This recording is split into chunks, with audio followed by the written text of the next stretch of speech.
welcome back to the 4 Point Plan. This is episode 21. It is Sunday, November 22nd, 2020, and we are here again to tell you all about the 4 Point Plan, the plan that will save your life, give you a new way of life, give you a life beyond your wildest dreams. We're talking about a program of recovery, something that can save you or your loved one if they struggle with drug and alcohol addiction. I am joined, as always, by my two closest friends, Mr. Guy. Hello, Guy. Say hello. Hello, everybody. He's so chipper. We love him. And then there's Sean. Sean, how you feeling, buddy? Check in. Morning. I feel better today. I guess nobody really knows since it's his own podcast, but I got a test positive last Tuesday, but I did the antibody treatment on Wednesday. I feel better today.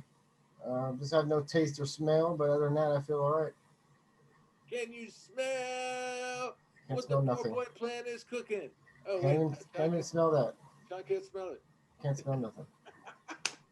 Well, bummer, man, because, we're glad that you're feeling better, but, this is a big week. The holidays are here, and, one of the best things about the week of Thanksgiving or the day of Thanksgiving is smelling the turkey in the oven and the giblets and the green bean casserole. Giblets. Sean's going to be missing out on the giblets. Yeah, Oh, and you have no sense of taste. Usually I ruin the holidays with alcohol. I'm always in situational difficulty every holiday, so this just goes to show that I continue on my mayhem. So I got to cancel Thanksgiving. I have a feeling it's going to be the best holiday ever. I realize we're in the middle of the virus season and everybody's kind of locked in at home and the surge of the virus is really intense right now. But I feel like, man, we will recover. Just like we recover from addiction, the world's going to recover from the virus. And hopefully when it's all said and done, we will be better than ever. I know that 4 Point Plan can definitely help you get better than ever. If you're struggling with drugs and alcohol, I want you to consider doing these four things. Number one, I want you to attend 90 meetings in 90 days. That's a meeting every day for 3 months. Just go to a meeting every day. What could it hurt? If it doesn't work in 90 days, come and tell us. And we'll talk to you about what other options you might have. But if you want to try the 4 Point Plan, you want to start off with 90 and 90. Second, you need to get a sponsor. Get yourself a sponsor. Get someone who knows what it's like to get sober and stay sober, and so they can guide you along the way and teach you how they did it, teach you about the 12 steps, and maybe you guys could even go to meetings together, right? So you 90 and 90, you get a sponsor. Next, you want to get a home group. If you don't have a home group, you are Homeless. that's right. Transient recovery. You want to have a home group. You want to have a meeting that you regularly attend. And the people at your home group will become like an extended family of sorts. They're going to love you and they're going to love being around you. And if you don't show up to your home group, they're going to wonder where the hell you are and they're going to go out looking for you. So get yourself a home group so you can belong, you can have some place that you need to be. And finally, get a service commitment. That is the fourth part of the 4 Point Plan. You go out, you get a service commitment, you find a way to be of service to the program that's there to save your life. You could be the coffee guy. You could be the guy that sets up the chairs. Right now, during the coronavirus, I know a guy that wipes down chairs with Windex and alcohol solution because we don't want to transmit viruses, right? So he's the chair wiper downer guy. That is his commitment. His commitment is being the chair wiper downer, which is pretty cool commitment if you think about it. So 1, 2, 3, 4, man, 90 and 90. Get sponsored, get home group, get a commitment. You can do these four things, and before you know it, you're going to be connected to a bunch of sober alcoholics, and they're going to be there to help support you in your recovery. Listen, man, you can't do this alone. We do not recover in a vacuum. You can't sit at home and listen to that same broken brain that used to get you loaded all the time and trust yourself that you're going to be able to stay sober. It's ridiculous, man. I hear people talk about, well, I could stay sober on willpower. I decided so I can have willpower. You don't have a willpower disease. You have a brain disease. And your brain can think and do whatever the hell it wants, man. There's two parts of your brain. There's a part of your brain that makes decisions. Yes, you might have some control over that part. But there's another part of your brain that's existed from the dawn of time. We call it the lizard brain. It's the limbic system. And Things that happen in there include sleep and hunger and dreaming and things that we don't really control. As a matter of fact, we don't even perfectly understand what happens in that part of the brain. We have pretty detailed understanding, but we don't completely understand it. What we do understand is if you're an alcoholic or an addict, you got a disease that lives in that part of your brain that reprograms your brain to do shit without thinking about it, to do shit without making rational decisions. Do you understand what I'm saying? Willpower won't work when you're working against a brain disease. Some people say, well, it's just a decision that you make. You're just a weak-willed person. Those are fucking idiots. Do you know what doctors say? Do you know what the American Medical Association says? Do you know what the American Psychiatric Association says? It says you have a fucking brain disease and that you can't fucking fix it by sitting at home by yourself thinking real hard about your willpower. That's a bunch of fucking bullshit. No, what you have to do is the part that freaks a lot of people out is you need to get fucking brainwashed, man. You need to change the way your brain works. Just like you change the way your brain works by drinking every day, you got to change the way your brain works by going to fucking meetings every day, by calling your sponsor every day, by becoming responsible and accountable and all those things that you didn't do while you were getting fucking high and drunk day after day. You need to get brainwashed and reprogrammed. And I know that sounds scary and that sounds awful, but man, how did you get here? What made you turn on the 4-Point Plan podcast? Was because your life was going so fucking good already? Oh, well, I only went to jail like 4 times. Dude, fucking normal people don't go to jail 1 time. 4 times is bad, man. That means maybe you should be doing some shit different, right? Oh, well, I only got 2 DUIs. Motherfucker, you're not supposed to get 2 DUIs. You're not supposed to get 1 DUI. And most people, when they get 1 DUI, they fucking stop drinking and driving. You fucking got a DUI, and then you got another one because instead of stopping drinking and driving, you tried to drive a different way home. That isn't how you stop drinking and driving. That's not how you stop getting DUIs. Your brain is fucking broken, and you make bad decisions. And we are here on the 4-Point Plan podcast with this plan that can change the way you think and the way you act and the bad decisions that you make. And it can maybe teach you how to stop going to jail. All you got to do, man, is just connect to other people, go to meetings, get a sponsor. Sitting at home by yourself ain't going to fucking work. Sitting at home on fucking PlayStation Live with your little headset, cussing out 15-year-old boys on Call of Duty is not connecting to other people to get sober. That is just acting like an idiot. I'm talking about going to meetings, man. Listen to people tell you your story. Listen to someone say, oh man, I grew up and my family didn't love me and they moved me over to my aunt's in 1 year. And then the next year I had to move in with my uncle. And then the next year I had to move in with my cousin.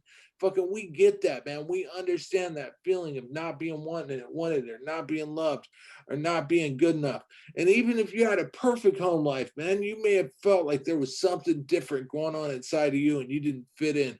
We fucking understand because you know what we did? We went and got drunk and did a bunch of fucking drugs to try to change the way we felt. Now, what we discovered through the 4-Point Plan is you can change the way that you feel by doing good shit, by not drinking and not doing drugs, but instead by being of service and being accountable and being there for other people, man, by helping others.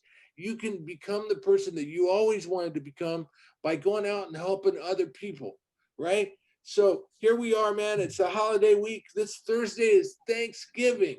Man, we know that the feelings come up and the thoughts come up and the bad decisions come up. And you think, man, I can't spend this Thanksgiving with my family, or because of coronavirus, I can't go out here or there. We understand, man, but we do not want you to drink over this. We do not want you to get high over this. If your drug dealer is working on Thanksgiving, he's an asshole anyways, all right? So as Thanksgiving approaches, what I want to encourage you all to do, man, is go to a fucking meeting. Go to a meeting on Thanksgiving. Well, it's a holiday and I got to be with my family. Okay, fucking great, man. There's 24 hours in a day. All right? Take 1 hour out to do something for your recovery. Take 1 hour out to do something that might keep your ass from going to jail again this year, or might keep your ass from overdosing and fucking dying this year. Do something for your recovery. Don't just fucking think that you got this. You know who said, "Hey, I got this"? You know who that guy was? I'll tell you who said, "I got this." It was some fucking guy that did not fucking got this. That's who said that. You ain't got this on your own, man. You need help. You need people, and there are people in meetings, and there's a lot of people that need meetings during Thanksgiving, man. A lot of people that understand what it's like to be fucked up on the holidays, emotionally drained on the holidays. And I want you to go, and I want you to join with those people. Either go to a meeting in person, but those are hard to find because of the virus. So go to a meeting online, man. Go on Zoom, go on your local AA or NA website and find some fucking online meetings and go to them. Please at least attend one meeting on Thanksgiving because it's the holiday time and you might think that you got this, but I already fucking told you. The guy that thinks he got this ain't got this. I know. I've been there, man. And Thanksgiving for me for the last 12 years has been spent in marathon meetings, man. I go to marathons every year. I used to go to marathons at fucking 3 in the morning, 4 or 5 in the morning, man. The middle of the night marathon meetings are good meetings. So there are meetings 24 hours a day on the holidays, and they're here for you. So you need to go out and you need to get into them. You know, I might even put some links up on the website because I want you guys to know what I'm talking about. If you don't know about the website, it's 4pointplan.com. Spell it out, 4pointplan.com. If you can't spell 4pointplan.com, get someone to help you. But go to the website. I'll try to put up some links. No, I won't try. I will put up some fucking links to some marathon meetings so you guys can hit some meetings, all right? Yeah, the holidays are coming up, man. I can't imagine what it's like for all you. I'd love to hear what it's like for my friends. Guy, what are you thinking about Thanksgiving this week, buddy? I think I'm going to be very thankful, and I think I'm going to stay away from those dreaded, famous last 3 words. I got this. I'm definitely not going to be saying that. Those are the famous dreaded words from every alcoholic, every addict out there. I got this, man. Keyword I don't got nothing, man. I couldn't definitely get sober on my own. And that was good stuff that you started off this podcast with today. It is about retraining my brain. It's about retraining, knowing that I cannot do it. I knew that I couldn't do it on my own. I just had to commit myself to taking some actions, to doing it with other people, which meant a lot of the 4-point plan, going to the meeting every day, getting a sponsor, somebody to take me through this program, somebody to check in with daily or whenever I get out of control up here with that lizard brain starts coming out, he can check my lizard brain. And then once again, I get a home group, keyword group.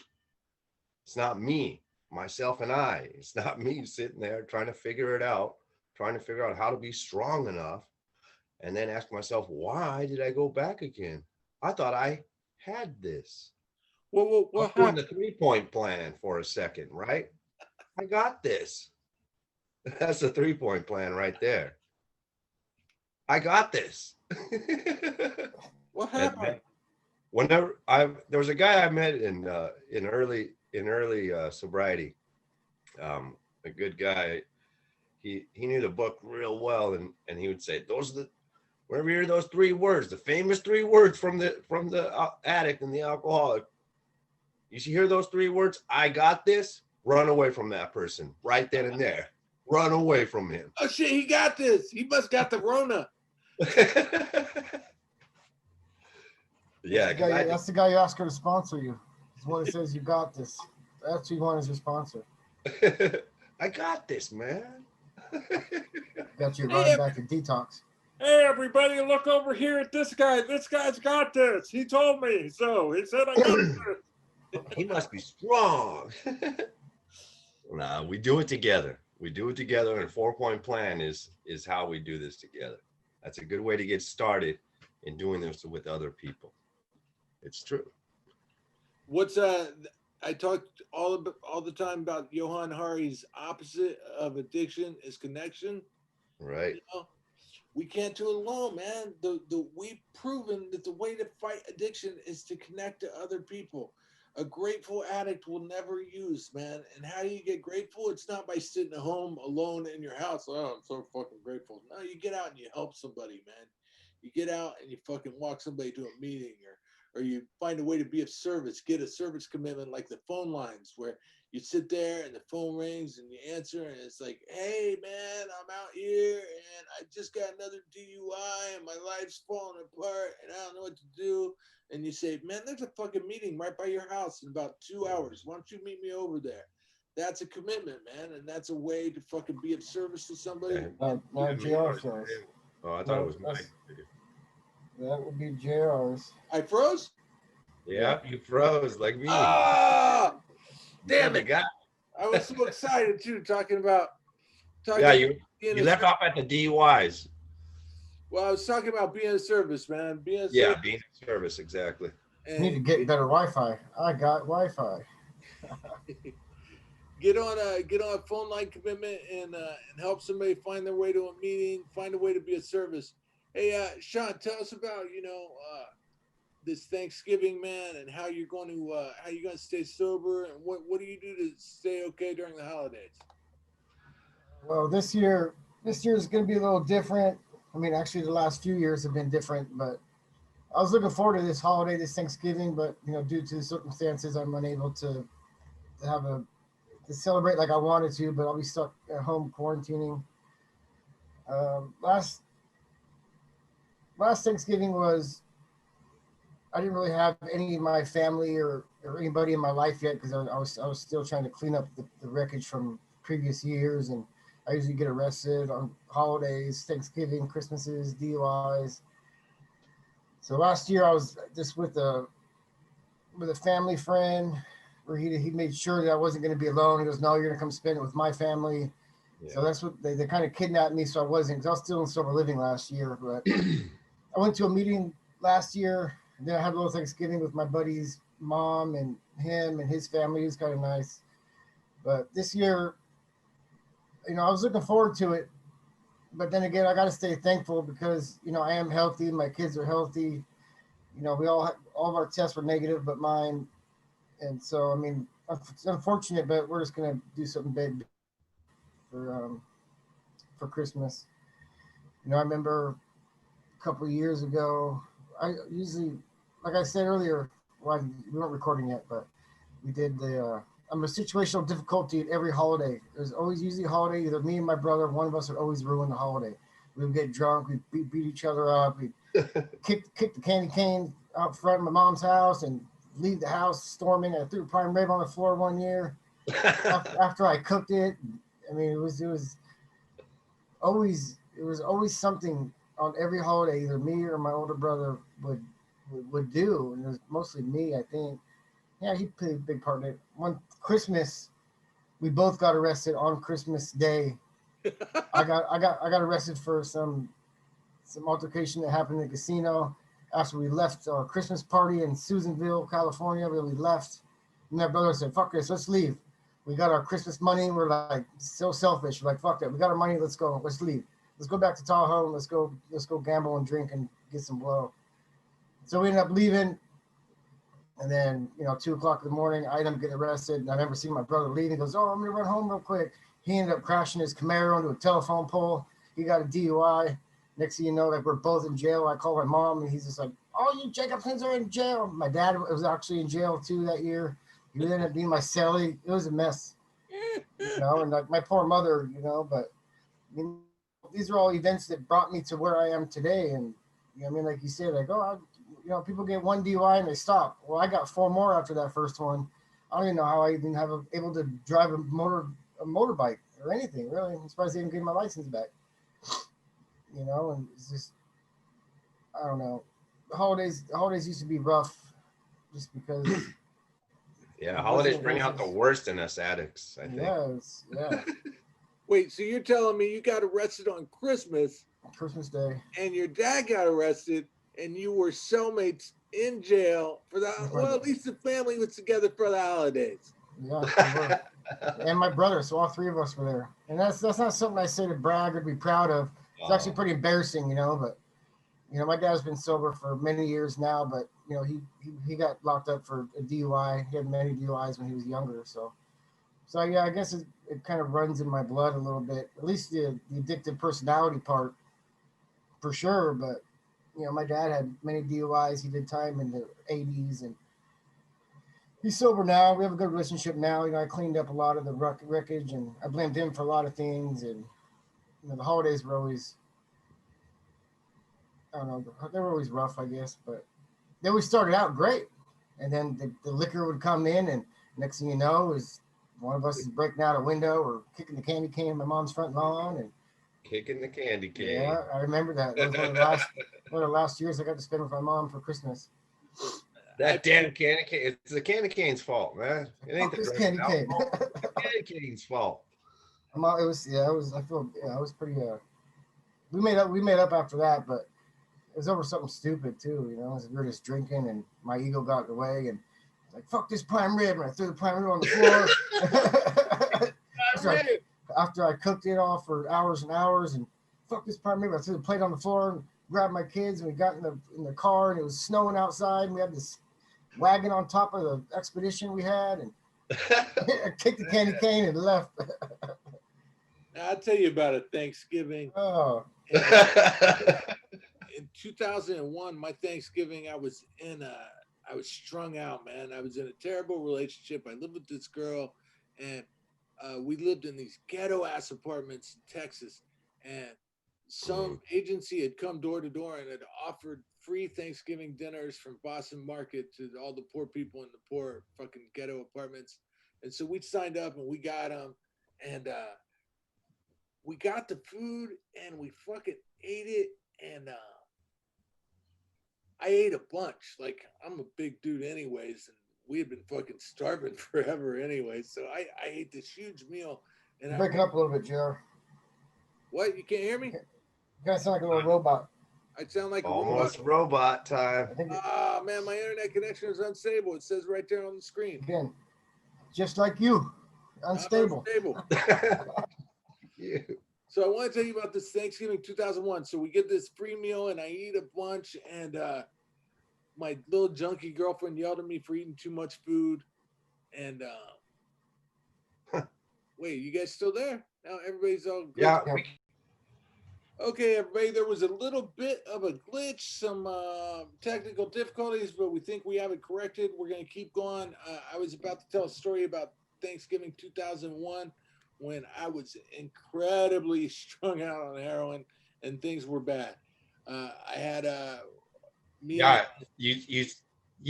told us about the Boston Market, and then your girl said you ate too much, and then what happened? Okay, good. So I got depressed that she was being so mean, right? And we had a bunch of heroin. I mean, we had a bunch of heroin that day, and I guys got all big. I got depressed. I got emotional, and we had a stash of Xanax that we were saving for that day that we were going to get clean. And it was 11 little Xanax footballs, and I took them all at once. That's right. And I was out, and I slept through the rest of Thanksgiving, through the day after Thanksgiving, and I finally woke up something like 40 hours later. But she didn't even bother like worrying about me or calling an ambulance. She just let me sleep for like 2 fucking days straight. Yeah, it's more heroin for her. Yeah, exactly. So I wake up from this horrible experience and I find that the tremendous amount of heroin is gone. And so I was yelling at her and she got freaked out. Now, I'm not a domestic violence kind of guy. I wasn't going to hurt her or anything, but I was angry that there was no heroin. And she got scared of me and she bashed me over the head with a fucking hammer. And I was left face down in a pool of blood in her apartment. And she left me there on the floor. And I think the neighbors knew something was wrong because the police came in. The police walked in, they found me face down in a pool of blood. And they're like, you want to press charges? And I was like, no, No, because in my mind, I'm like, she's got the heroin. I don't want to press charges. I want to get fucking well. Just go find her so we can talk this out. And they put her in jail anyways. They went and found her and He they put loves her in me. jail. And she called me jail. And this is the weirdest, fucking craziest shit, man. She calls me from jail and I'm like, what the fuck did you do? And she's like, well, I left and I went to the bathroom at Denny's about 2 miles away and I shut up in the bathroom there and I knew the police were coming for me. So I took my spoon and I put it in the toilet paper liner receptacle where you reach in the metal piece and pull out the toilet paper liner. She's like, it's probably still there. And there's a bunch The of phone dingling and went to the bathroom. And so here I am with a gaping head wound. I'm sick as fuck. I just tried to overdose on Xanax and I walked 2 miles to Denny's and I walked in the front door, walked straight to the women's restroom, walked straight in the women's restroom, walked to the toilet, to where the toilet paper liner was, or the toilet seat liner was, and reached in there. And there it was. It was still there. I pulled it out. I stuck it in my pocket. I walked home and I shot some heroin. You waited till you got home? What's that? You waited till you got home? I waited till I got home. Wow, you weren't that bad. You Then. know, there Well, was yeah, because they're probably like, what's this dude doing in the bathroom? that's the thing. Would you ever normally just walk into a women's restroom in a restaurant? Fuck no. Oh, I did lots of times when I was wasted by accident. Well, I was you so sit down. sick, and I had no hesitation, man. I walked straight in there. Yeah, I'm surprised you waited till you got home. Yeah, I had to wait till I got home. I would have probably just done in the bathroom right there. There ain't nothing to stop you at that point. But this is similar, Sean, to kind of like your stories, man. Somehow holidays got fucked up for us out there. When we're drinking and using, holidays got fucked up. One, we'll fuck it up by thinking, oh, it's time to celebrate. Hey, it's a holiday. Let's celebrate. And we'll use too much or we'll drink too much. Or if you got a drug dealer, most drug dealers don't fucking work on the holidays. So you usually just spend all day on the holiday wishing that your drug dealer was working. Man, what fuck? Man, holidays sucked, man. When I was using holidays, fucking sucked. Yep. They're not good for us addicts. Now, they're not good for us addicts when we're using. Now, here's the good news. Yes. When I got sober, I discovered how awesome the holidays could be. You know, I've had Thanksgiving at my sponsor's house. I've gone to NA functions where we bake several turkeys and everyone brings and donates food. Yep. And we just run meetings 24/7. We have a big meeting where we bring out a dynamite speaker.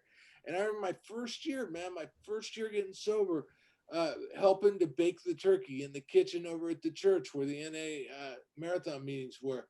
And it was really cool, man, to like reconnect to people. Everything was awesome except for the lady that made the vegetarian stuffing. And I swear to God, it had fucking pine needles and tree branches in there.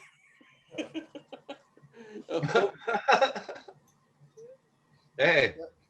A whole bunch of fennel and tarragon and all kinds of weird shit in my palate that I didn't recognize and I wasn't comfortable with.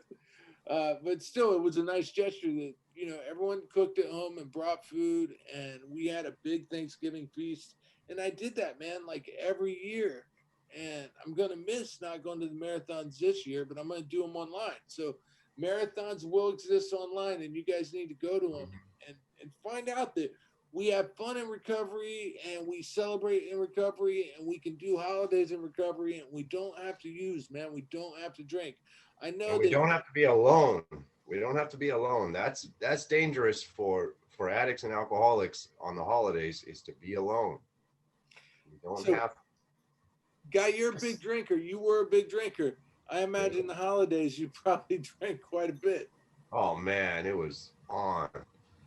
And then until we start doing crazy stuff, you know, a lot of us probably listening to this can understand this thing. And I was thinking after Sean was sharing too, was bringing back a lot of like my memories of holidays. And for some reason, even, I don't know, throughout my life, I I get like a little sad on the holidays for some reason. And there could be good stuff going around, but I would always get sad. And it still happens. It can still happen in recovery too. You know, like this is why people in recovery, they know that people like us should not be alone on the holidays. It's a tough time for us. You know, we have all those memories flooding back of things we miss or all, you know, all of this stuff. And it's a hell of a, it sounds like a hell of a good reason to just get loaded again. But that's why we stick together on the holidays.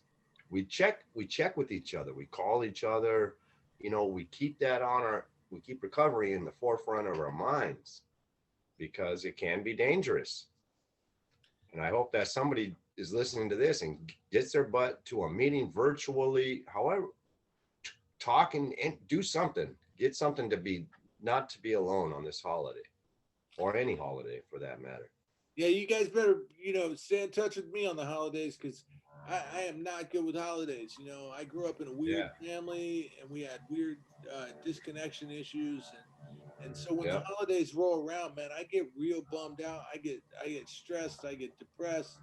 For many years, I've never my kid on the holidays. And so I talked to her last night and we just realized this Thursday will be the very first Thanksgiving that she and I ever spent together.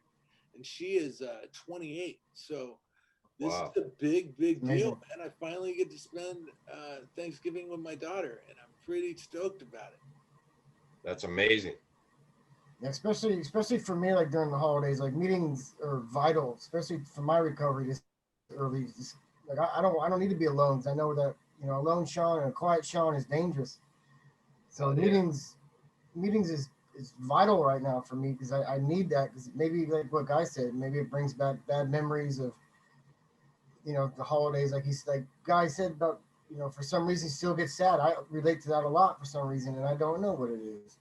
But when I do a meeting, it fulfills that sadness or that void somehow. I mean, it's something that somebody says at that meeting, and especially for the holidays, like on the actual holiday itself, even though it's like, oh, it's a holiday, I'm gonna take it off. No, those are the days where I need it the most, and I imagine a lot of other people do too. Is you need that connection and not feeling disconnected from the world. Because I'll go off on a good one. An addict alone is in bad company. Yeah. Think about that. An addict alone is in bad company. You do not want to be alone, and you don't want to be alone on the holidays, man.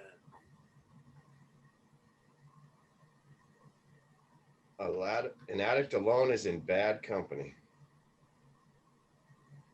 Bad company. I knew you were going to sing that. Here we go. Here's some good news. I'm looking at it right now. Oh, yes. The San Fernando Valley and the West End area's activities presents the marathon meetings every hour on the hour. Narcotics Anonymous, Wednesday, November 25th, starting at 3 p.m. to November 26th until midnight. The Zoom ID 962-3526-2263. Passcode Jimmy, capital J, K, capital K.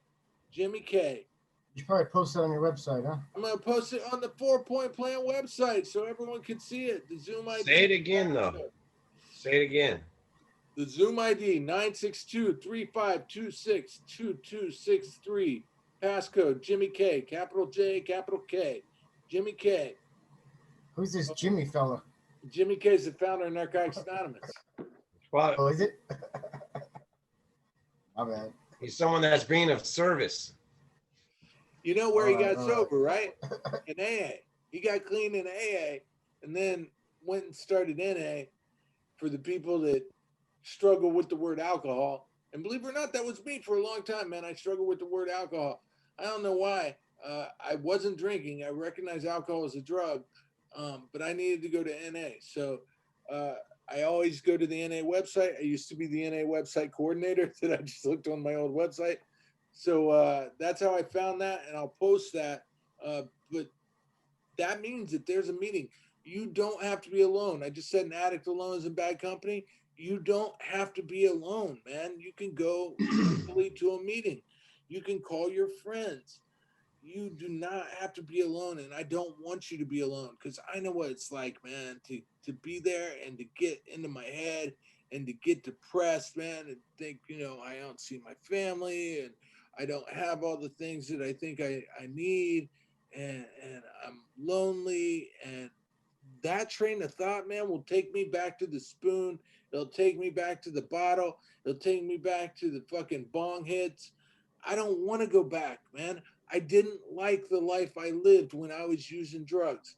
I did not like going to jail. I did not like being homeless. I like being sober, man. I like being sober and I like being connected to people. I love being connected to people. I love having friends. I love having family in my life. And some of us, man, when we get sober, our family aren't real quick to fucking forgive us, right? So it takes a minute. But Mhm. my first time going to detox was on Thanksgiving. I just realized that one too. That was Thanksgiving 2002. So I told you about the horrific Thanksgiving 2001. A year later, I was back in Los Angeles and getting into detox on Thanksgiving. And, it was cool, man. It was better than being home. It was better than fucking sleeping in a garage and think I had it going on because I was sleeping in a garage. I didn't have a bathroom. I had to pee outside. It was awful. I had to go find a fucking McDonald's or a gas station if I wanted to take a shit. I don't ever want to go back to living like that, man. Being Horrible. sober, you can get a better life. I promise you. And when you're early in recovery, it's hard, man, because, maybe you're in sober living or maybe, you're just struggling to get by. The longer that you do this and the more that you put into your recovery, the more things come back to you. The more friends that you make in recovery, the more commitments that you take on. I don't know. I know this is gonna sound weird, man, but I feel like God is paying attention. I feel like in my life, God is paying attention. And the more service that I do for other people, the better my life seems to get, man. And the more meetings I attend, the better my life seems to get. And the more commitments I do, and the more times that I go speak on a panel, and the more times that I just say yes, man, the more that my life seems to improve. And I just feel like God's got a scorecard, man. And he's like, you know what? JR leveled up again. He deserves another fucking bonus. I don't know, man. I feel appreciated by God because my life has gotten better as a result of doing things in the 4-point plan, man. Going to lots of meetings, talking to my sponsor. Sean's been clean for a year and a half, and almost every single day he says, JR, did you call your sponsor? I Better feel in like my head. there's a benefit to that, man. And so, it took 12 years, but my bonus this year is I get to spend Thanksgiving with my daughter and my grandson. And how fucking good is that? And my wife. How good is that? How good, why does life just keep getting better for me? I think the reason life keeps getting better for me is because the 4-point plan, baby. I think it might have something to do with it. I think last year on Thanksgiving, I did I think I did a panel on Silmar, and I think I did a meeting at the Valley Club in the morning because my meeting, Quality Life, is Thursday was our women's meeting, so that's the only day I didn't have a meeting at that hall, but I still had to do a meeting that day. So I think in the morning I went over because I lived over there by the Valley Club. I did one at 3:00, and then later on, I think I did a panel. I spoke on a panel in Silmar at some hospital in Silmar. Then I went to my buddy's house. Wait, what's a panel? For those of us who are listening who maybe don't know what a panel is, Yeah. It was an institution. It was a psych. I think it was a psych unit. It was a psych unit where we went to, and they all obviously can't get out because they're locked up in the psych unit. So we bring the meeting to them. A panel is just people. It's a bunch of people, H&I hospitals institution, who get together and make a bunch of meetings up, and they bring the meeting to the institution, jails, hospitals, detoxes, et cetera. And I was blessed because I actually got to go speak on a panel at the detox that I was at. I think I was like 6 months clean at the time, but I was nervous as hell. But it was a pretty cool experience. We had to wear a suit, so all three of us went there in suits because we're all from the same group. So it looked like we're like the Men in Black going to do a panel on detox.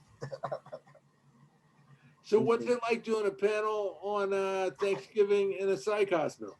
It was very rewarding, you know. And I can't really explain the feeling I got, but you can see like the gratefulness in their eyes for, because we took it our day, especially on the Thanksgiving, to bring them the meeting. They were so thankful we were there, and you know, I think there were 6 or 7 of us there. We all spoke for 7 or 8 minutes or whatever, but it was. I think I got more out of it than they did. But even after the meeting, there was a couple people who came up and said, "Wow, Sean, you know what you said. You know, being sober is the best high there is." Because that's usually a big part of my story. Is, you know, being sober is the best high there is for me. But in the past, I'd always want to celebrate it with getting higher, getting higher, getting higher. So I would always throw it away. But it's Dude, my first year sober, Thanksgiving rolls around. I have 5 months sober. My wife was my girlfriend at the time. She had 6 months sober, and we were at the marathon meetings. And when I had 5 months sober, man, I still felt dirty. I still felt like an alien. I still didn't feel like a normal human being. I didn't feel like I was worthy or deserving of human contact or companionship. I was not yet comfortable with making all these friends I was making. In my mind, I still had the disease of addiction talking to me, saying, these people don't really like you, JR. You're not good enough. You're not smart enough. You're not good looking enough. You're too dirty. Your clothes are dirty. You're fucking smelly. You're disgusting, disgusting human being. And no one wants to be around you. And I felt awful all the time. And so we were at these marathon meetings, and I had a friend there, and my wife, she was down to be by my side no matter what. But both of us were kind of quiet.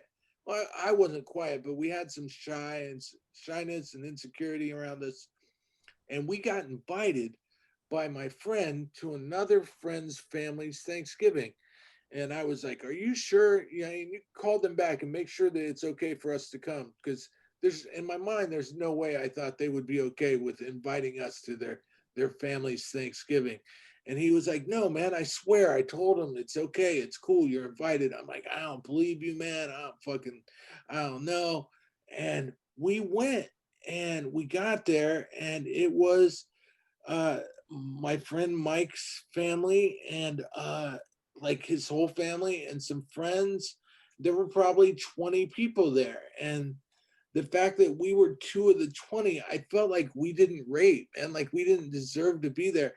And also Mike had kids. He had like a little like 5-year-old kid. I think his older daughter, she had a kid too. Like there were kids there and family members. I think his wife's father, so his father-in-law was there. And I'm like, "Oh my God, that's your father-in-law? Isn't he gonna wonder why you got some fucked up looking junkie like JR invited you to Thanksgiving?" And I remember just feeling so awkward and uncomfortable, and like there's no way they're gonna be okay or welcoming to us. And you know what? It was just the opposite experience, man. My friend Mike's still one of my closest friends, just loved the shit out of me and was super happy that I came to his house for Thanksgiving.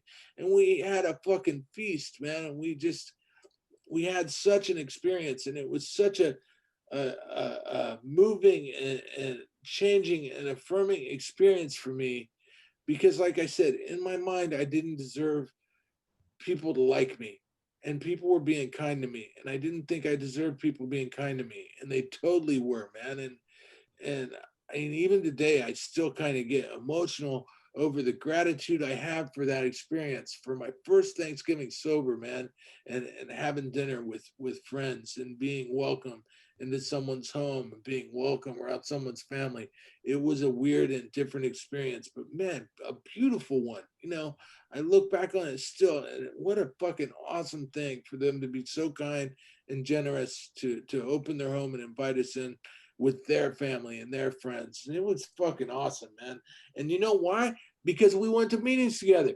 Mike and his wife, they were regulars at our Saturday night meeting, and Julie and I, we never missed that Saturday night meeting. And every night after the meeting or every Saturday night after the meeting, we would go out to dinner. So we were like a group of friends. We had that connection. How did we get that connection though? Here's the question to the world. How we get the connection? I'll tell you the answer. 4-point plan, baby. That's how we did it. It doesn't just happen overnight. No. You know, for the new people, that sometimes they think they'll go to like 2 meetings and they'll be like, well, I don't have any friends. And, we got to just keep doing this thing. Now, we nurtured that friendship because we went to meetings, man. That was the thing. I was friends with Mike's sponsor. He was there at the Thanksgiving dinner. We went to meetings with these people every day. They saw us every day. I can't emphasize this point enough because people argue with me when I tell them to go to meetings every day. If you do this, man, there is a reward in it. People are going to get to know you and people are going to get to like you. People are going to get to love you and people are going to want you to be in their lives. And in your brain, you have a disease that says nobody likes you, nobody wants you, you don't deserve to be in anyone else's life. That's your fucking disease of addiction that wants you to go back and fucking drink again. And it wants you to go back to fucking shooting heroin all day or smoking crack all day. It's a disease and the thinking doesn't make sense. And at that point in time, I told you I had 5 months clean. My thinking had not started to adjust yet.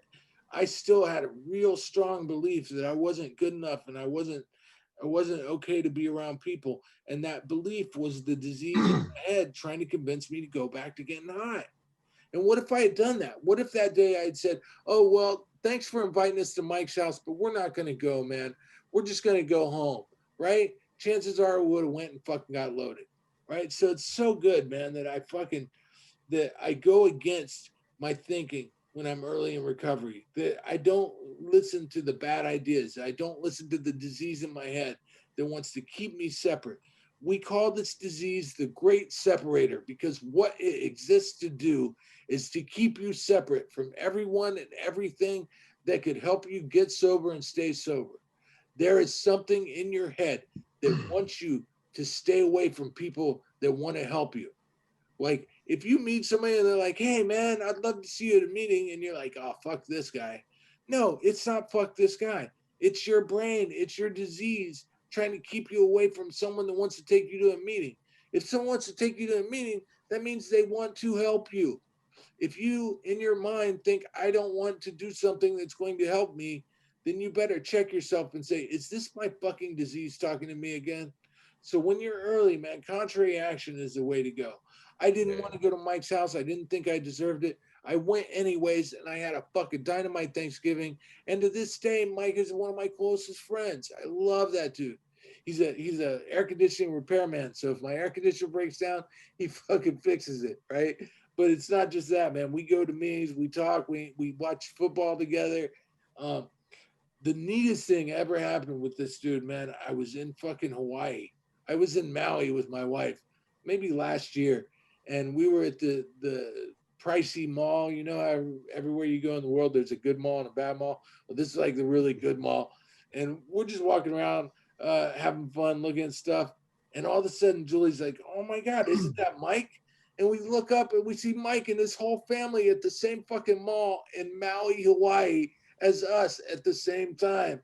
And me and Mike got together later and we talked about it. And he's like, listen, JR, where we come from, you know, where I come from, where you come from, where my wife and your wife come from, this doesn't make fucking sense that we would bump into each other in a mall in Maui.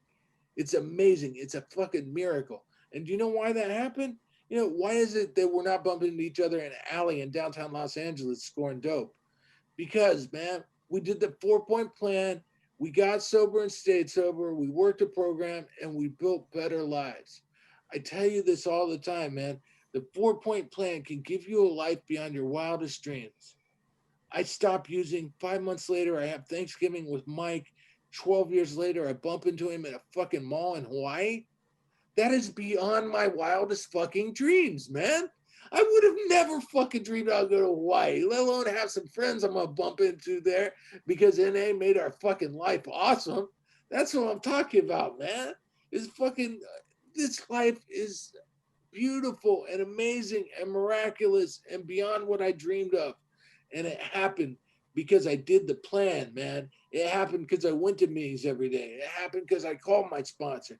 It happened because I got commitments, man, and I got a home group. People knew where to find me and knew that I was going to be all about recovery, man. They got it and they loved me for it. And my life just kept getting better because of it. And these are things, man, that's going to happen to you if you do this. If you do the 4-point plan, if you stay connected to people, your life will continue to get better and shit will happen that you won't even believe, man. Your life will get so good that you won't even recognize it. Wow. Well put. Well put. You know, you said it right there. We gotta stay connected, especially during these times of the holidays coming up, starting this week. We have to stay connected. We have to stay connected. It's a dangerous place to be alone in the holidays for people like us. Bottom line. And you know, much less the rest of the year. We need to stay connected during those times as well, but especially this time of year. This might be a great time to start a 90 and 90 for anybody out there who's brand new trying to figure this thing out. Start it now. You can make it. If you can make it, one guy told me my first holidays, he said, you know, and I got sober in January, right after holidays, because the holidays always fucked me up. So the holidays came, I was there at, you know, 8-9 months, something, you know, somewhere the holidays were coming up, and he's all, and I felt pretty good about myself. I wasn't saying the words "I got this," but you know, I was feeling pretty good. I was involved in meetings, and he's all, be careful. He said, this is a tough time for people like us. He said, but you know what? If you can make it through this one, you're going to be able to make it through anything.